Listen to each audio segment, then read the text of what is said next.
안녕하십니까. 내 집 내가에 오신 것을 진심으로 환영합니다. 요즘 들어서 부쩍 많은 분들이 전화 문의를 주시고 도면을 가지고 저희 사무실에 오시는 걸 보면은 바야흐로 건축의 계절 봄이 온 것 같습니다. 한 4월, 5월 달에 땅을 팔려고 하시는 분들이 많으시네요. 지금 보니까. 그동안 그 기나긴 겨울 동안 도면을 그리시면서 공부를 하시고 직영으로 짓기 위해서 많은 노력을 해오신 건축주분들께 오늘은 직영건축주가 지켜야 될 필수사항에 대해서 몇 가지 말씀을 드리려고 합니다. 직영건축은 앞서 말씀드렸다시피 많은 장점이 있습니다. 그렇게 앞으로도 더 많은 건축주들이 직영으로 집을 지을 것으로 예상되는 분야이지만은 그렇다고 아무나 직영으로 집을 지을 수 없는 전문 분야입니다. 정말 많은 분들이 직영건축에 대해서 문의를 하는 걸 보면은 저희가 원래 예상했던 것처럼 이 앞으로 더 많은 분들이 직영으로 집을 지을 것이라고 생각을 합니다. 저희가 비슷한 A가 있는데요. 한 10년, 20년 전에 여행이라는 거 있었죠. 해외여행이요. 그때는 해외여행을 하게 되면 거의 많은 분들이 패키지 여행을 갔습니다. 큰 여행사를 통해서요. 근데 지금은 여행을 하게 되면은 젊은 사람들 같은 경우에는 여행 하면은 패키지 여행이 아니고 자유여행입니다. 왜 그러느냐? 두 가지 이유 때문이죠. 인터넷이 발달이 됐고 스마트폰이 나오면서부터입니다. 스마트폰으로 모든 지도도 찾을 수 있고 통번역까지 가능하고 인터넷을 통해서 저렴한 항공권, 현지 관광지 정보까지 알 수 있었기 때문에 지금은 패키지보다는 자유여행으로 여행을 많이 가는 추세입니다. 이와 마찬가지로 직영건축도 과거에는 시공사를 통한 건축이 주를 이루었지만은 지금은 정보가 많이 노출되어 있고 그 다음에 경험자들도 많고 유튜브 영상도 많고 하기 때문에 조금만 관심 있고 이쪽에 소질이 있으신 분들은 얼마든지 집을 지을 수 있기 때문에 앞으로는 직영건축으로 더 많은 분들이 집을 지을 것으로 예상을 합니다. 자, 그런데 그냥 집은 일반적인 우리가 말하는 집이라는 거는 여러 가지가 있습니다. 근데 저희 협회에서 말하는 집은 하자 없는 집, 따뜻한 집, 별로 없고 누수 없는 집, 그리고 예쁜 집을 말하는 것입니다. 일반적인 간단한 집은 누구든지 지을 수 있습니다. 왜? 단열이나 결로나 누수나 하자에 대해서 그렇게 신경을 안 쓰고 지을 수 있는 거는 그렇게 복잡하지 않으니까요. 어차피 도면에 나오는 대로 집을 지으면 되기 때문에 전체 공정에서 고려해야 할 부분과 공정별 시공법에 대한 공부를 하게 되면 집을 지을 수 있습니다. 그러나 저희 협회에서 원하는 여러 건축주분들이 원하시는 하자 없는 집, 따뜻한 집, 이쁜 집은 아무나 지을 수 있는 것이 아닙니다. 이 부분들은 시공사가 지은다고 하더라도 건축주만큼 잘 지을 수는 없습니다. 요즘은 유튜브를 비롯해서 인터넷이 워낙 잘 발달되어 있어 글을 읽을 줄 알고 인터넷 검색을 할 줄 알고 의지만 있으면 얼마든지 집짓기 전문가가 될 수 있습니다. 그렇기 때문에 오늘 제가 말씀드리는 직영건축 필수사항에 대해서 잘 들으시고 공부 열심히 하셔서 원하시는 꿈에 그리는 집을 지으시기 바랍니다. 그럼 직영건축주가 되기 위한 필수사항 9가지에 대해서 말씀드리겠습니다. 첫 번째, 공부입니다. 공부. 학교 다닐 때 지긋지긋하게 들으셨죠? 그렇지만은 건축에 대한 공부는 틀립니다. 지겨운 게 아니고 내가 살 집, 내가 원하는 꿈의 집을 짓기 위한 것이기 때문에 공부가 재밌을 것입니다. 처음부터 공부가 재밌지 않다고 하면은 시공사에 맡기셔야 됩니다. 직영으로 할 생각은 아예 하지 마시고요. 공부가 재밌네, 내가 이런 집을 이렇게 짓고 싶다, 다른 사람이 약간 틀리게 시공법이나 자재나 그런 부분도 내가 원하는 대로 짓고 싶다, 그런 자신 있으신 분들은 직영으로 도전하시고 가장 먼저 많이 하실 분은 공부를 하는 겁니다. 자, 공부는 인터넷을 통해서 많이 이제 나와 있죠. 유튜브를 보면 다 나와 있습니다. 정말 많은 유튜브를 보게 되면은 전문가분들께 나와서 좋은 정보, 사심없는 정보가 있어요. 정말 많아요. 잘 찾아보면은.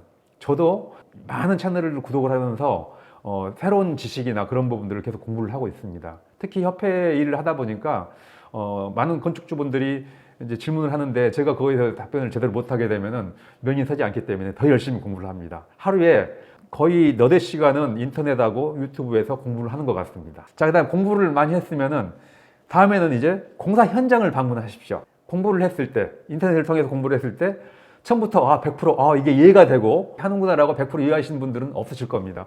왜 이렇게 하지? 왜 이 자재를 사용하지? 내가 이렇게 생각했을 때 이렇게 하면 좋을 것 같은데 왜 이렇게 할까라는 많은 의문점들이 생겼을 겁니다. 그걸 가지고 이제 집 주변이나 어딜 가다 보면은 집 짓는 곳이 있을 거예요. 분명히. 지금 이제 봄 됐으니까 많이 지을 겁니다.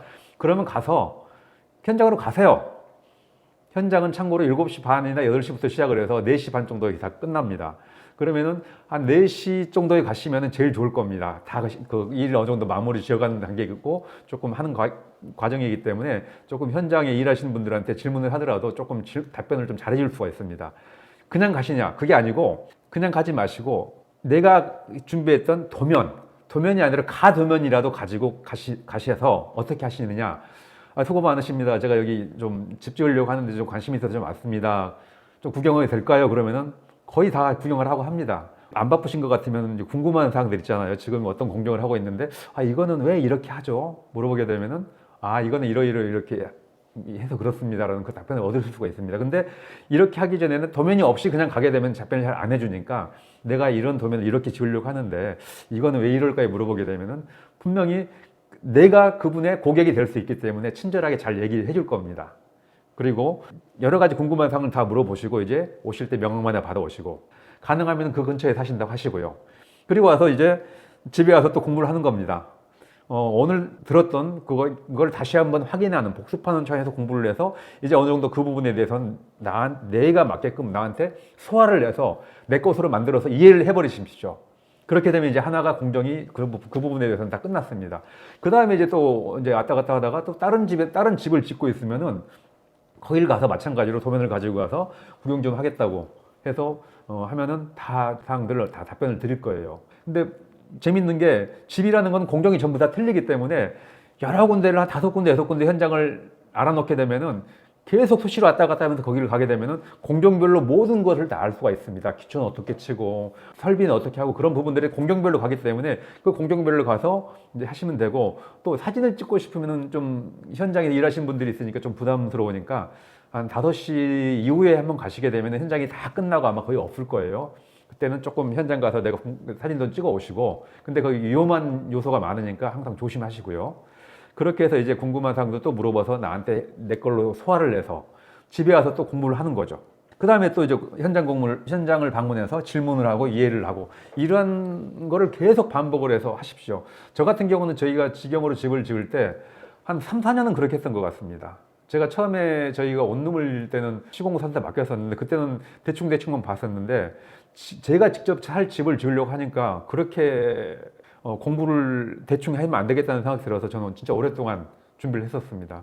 그러니까 지금 생각하면 3, 4년이라고 말씀드렸지만은 본격적으로 한 건 한 1년 전부터 했기 때문에 지금도 한 집을 지으실 분들은 한 1년 정도 남겨놓고 준비를 해서 그다음에 현장 가서 자주 방문을 해서 물어보시고 하게 되면은 아마 많은 지식이 습득될 수 있을 겁니다.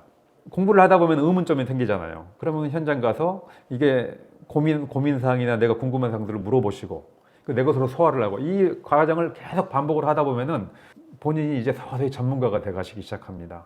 기존에 엄두도 못 냈던 부분들이 이제 서서히 반전문가가 돼서 유튜브 영상을 보면서 저분은 저렇게 하는데 저거는 내가 봤을 때는 조금 틀린 것 같다. 잘못된 시공법인 것 같다. 그런 정도까지 판단할 수 있는 상태가 될 겁니다. 그때 집을 지으시기 시작하시면 됩니다. 근데 집을 짓다 보면은 막히는 부분이 있습니다. 분명히 생깁니다. 그리고 막연한 두려움이 있습니다. 이렇게 하기로 결정을 했는데도 과연 이렇게 이 시공법으로 이 자재를 사용해서 이렇게 하면 괜찮을까라는 막연한 공포감, 두려움, 그리고 이게 잘못해서 망치지 않을까라는 생각이 들죠. 그럴 때는 전문가한테 조언을 구하시면은 아마 쉽게 해결이 될 것입니다. 전문가라는 거는 주변에 아시는 분들이나 아니면은 아까 현장 가서 그 현장 신고 가신 분들한테 물어보는 것도 그분들도 전문가이기 때문에 궁금한 사항도 해결하시면 되고 안 그러시면 저희 협회에 문의를 하시면은 저희가 아는 범위 내에서 최선을 다해서 다 안내를 해드리도록 하겠습니다. 그리고 나서 또 공부를 해야 됩니다. 공부 지겹게 해야 됩니다. 공부를 또 하고 나면은 이제 여러분들은 집을 지을 준비가 다 됐습니다. 그때 시공업체를 선택을 해서 집을 지으면 되는데 시공사라는 부분에서는 이제 나중에 그 추후 영상에서 어떻게 선정을 하고 내 주변에 있는 시공사들을 어떻게 선정을 하는 게 좋은지 그런 부분들을 추후 말씀드리겠습니다. 자, 오늘의 결론. 직영건축의 핵심은 공부입니다. 공부를 하지 않고 직영건축을 한다면은 그 많은 장점들은 다 없어지고 단점밖에는 나타나지 않습니다. 이런 분들이 직영을 하신다고 하시면은